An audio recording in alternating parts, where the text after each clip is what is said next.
Geldim. Kılman geldi, yetince kılman. Buyur, mava. Hoş gelmişsen ay turist. Gelişin oldu bayram, ay turist. Mehriban turist. Buyur turist.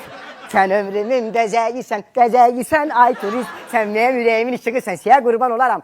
Hoş gelmişsen benim bu restoranıma. Bazı, acıdığın yadın var. What do you have that I can eat? Beni? Eat, like what can I eat? Kurban olum. Sen bu itini hün istiyorsan benden. Sen benden yemekler iste. Bu kazanda bilirsen neler var. Gel bir sen ben ne verin bazayım. Bak şey verin ben. Keyifli beçe. Beça? Beçe. What do you mean? I don't understand. Bu Tunus'tan nedir sen kurban Tunus'tan? Ne Tunus'tan balık değil. Beçe verim sana. Bir senden beçe. Rayon yeri. Onun keyiflisi. Elə bir vırıp beçe. Böyle bak. Bak böyle diye. Verim sana ondan bir de. Beçe. Nöhüm bilimri, beçe bilimri bu. Sen bilirsen beçe ne değil? What do you have I can eat? I don't understand what you Söyle. Neyine sözsüz. Bilirsen sana verim ben. Sana verim dana bastırması. Dana. Rayon yeri. Dana var ya dana öyle bir çoğu bastırırlar. Allah ölenleri rahmeti kazırlar, bastırırlar. Verim ondan sana bir demen.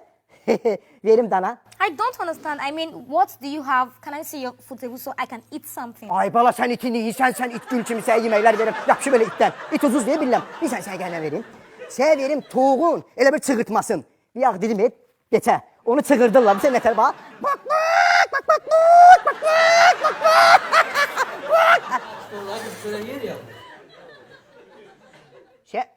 Şey kurban olun ben burada keyfimden çığırmıram.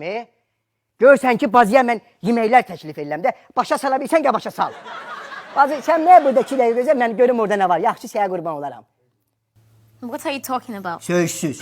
Gelme.